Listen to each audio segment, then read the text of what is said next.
এই পৃথিবীতে কেউ কারোর জন্য অপরিহার্য নয়। আজ আপনি না থাকলে কাল আপনার জায়গাটা ঠিক অন্য কেউ দখল করে নেবে। মানুষ কেবল আপনার অভাব অনুভব করবে না, বরং আপনার অভাব মেটানোর বিকল্প রাস্তাটাও খুঁজে নেবে।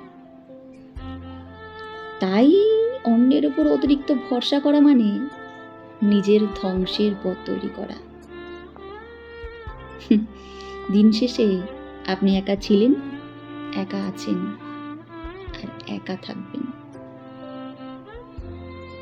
আর আপনাকে বাকিটা পথ একাই চলতে হবে। আর এই সহজ বাস্তব কথাটা আপনি যত তাড়াতাড়ি বুঝতে পারবেন, আপনার জন্য জীবনটা তত সহজ হয়ে উঠবে।